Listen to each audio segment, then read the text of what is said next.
Hello, welcome to the Saroy channel.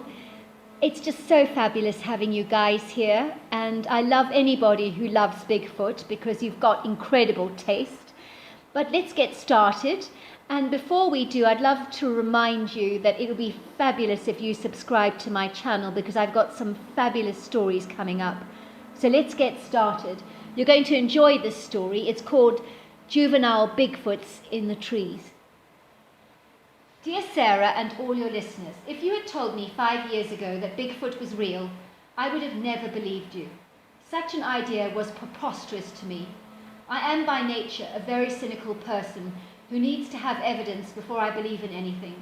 But now I know differently, so the huge cynic in me has been well and truly challenged. I work in New York as a city broker, and most of my time my schedule is hectic and overwhelming. I spend a lot of time on the computer or sitting at the desk on the phone to important clients. Sometimes I take clients out to dinner or lunch, on the company of course. I would return to my flat in New York after a day's work in the city, really feeling completely drained by my heavy workload because it was never ending. I was exhausted and overwhelmed by my job, and my wife insisted I visited the doctor because I was experiencing sleeplessness night after night. My wife was very worried about my health and insisted that I wait to see the doctor. Begrudgingly, I agreed to a medical, and the doctor told me I was seriously overweight, had fatty liver, high blood pressure, and was at high risk of developing diabetes. I was shocked to say the least because I had no idea how unhealthy I was, and I knew I had to do something about it. If you go on this way, Bob, my doctor said, you will have a heart attack before you're 40. Do you want to be around for your kids when they've grown up? I was horrified. The doctor was telling me that if I did not get healthy soon, I might not be around for my children, and that was a wake-up call. What was the point of a high-powered job if it was driving me into an early grave?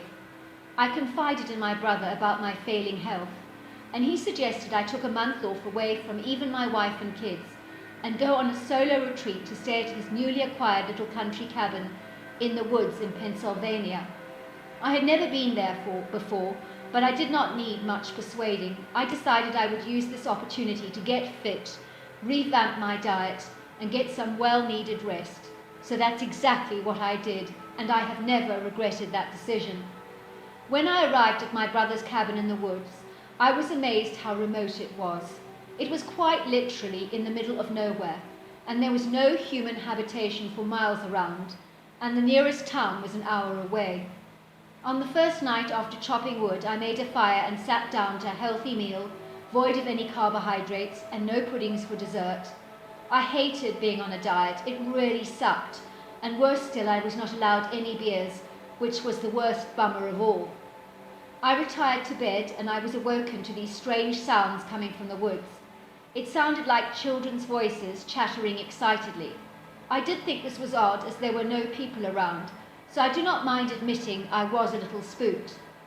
The following morning I took my brother's mountain bike for a ride down a hiking trail, and it was a pleasant experience, but I was huffing and puffing because I was so unfit. Eventually I got off the bike and sat down under a tree and was so exhausted I finally fell asleep. That has never happened to me before or since, I'm embarrassed to admit. I woke up to hear these hushed chattering sounds around me, and excuse me.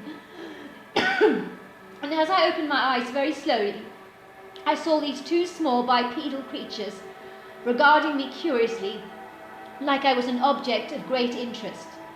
I had never seen creatures like this before. They were about 2 feet high, they had triangular heads with human-like faces, and they were covered in jet black hair. They had long arms like a monkey and strong, slender legs. They looked like the monkey people. Truly, I do not know how else to put it. What are they? I kept wondering to myself, and judging by the way they were looking at me, I think they were thinking exactly the same thing about me. They started chattering together excitedly because I was finally awake, and they loved just staring at me. They sounded like children's voices I had heard the previous night. So this was the source of the unusual noise I'd heard the night before, I thought. Suddenly I noticed one of the creatures looking at the other intently for a second. and then they suddenly both bolted up to the top of the tree as if they were hiding from something or someone. I looked at them up the tree, and they looked like two black blobs in the treetops. I doubt you would have noticed they were there, because they were so well camouflaged. I suddenly heard a sound, and it sounded like something bipedal but heavy walking through the undergrowth, but I knew it wasn't human. My instincts warned me to run and hide, and that's what I did.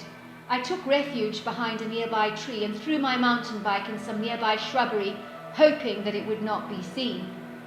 Then I saw her, and it was a her because she had breasts. I knew instantly that she was a mother. I would say that she was 7 foot tall, and she was very big.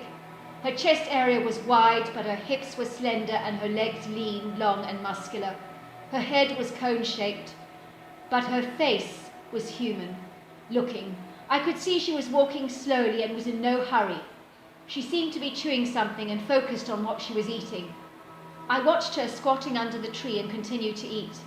I realized she was eating a squirrel from the inside out. I watched her 2 children slide down the tree and rush to their mother's side. Before long, all 3 of them were engaged in the squirrel feast, each taking large mouthfuls of the flesh and chewing loudly. It sounded like they were really enjoying their meal. The mother did sniff the air and look around several times, and I was praying, "Please, God, do not let her see my bicycle."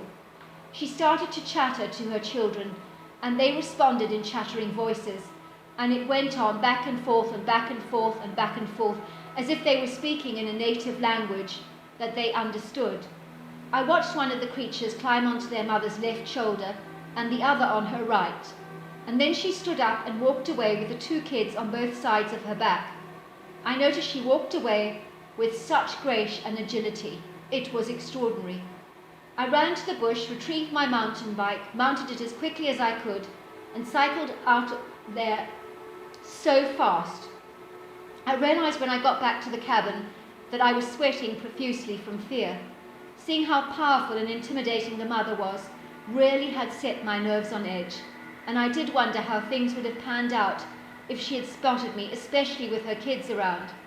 I do think the children kept quiet about me, so as not to get in trouble with their mother, because the moment that they heard her coming, they fled up the tree, so clearly they weren't supposed to be down it in the first place.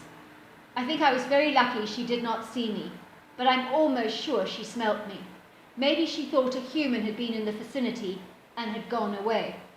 All I know was I was glad to be back safely in the cabin. I just made sure that I exercised on the dirt roads after that and avoided venturing into the woods again. Staying at the cabin was truly a welcome break. Sometimes at night I would hear the chattering noises and the odd whooping sound and the occasional tree knock, but I wasn't worried because I knew the source of those noises, and providing I kept my distance, I was sure the creatures would not give me any grief, and I was right. I did get some well-needed rest, read a couple of books, stuck to my diet and exercised a little, and in 1 month I lost 20 pounds and returned home fitter and more relaxed. Naturally, I did some research and discovered that I had encountered Bigfoots in the wood, and believe me, they are real, but I will never ever in a million years admit that in person for fear of being ridiculed, especially taking into account the kind of job I do. Hope you and your listeners enjoyed my very short story. Until next time, goodbye.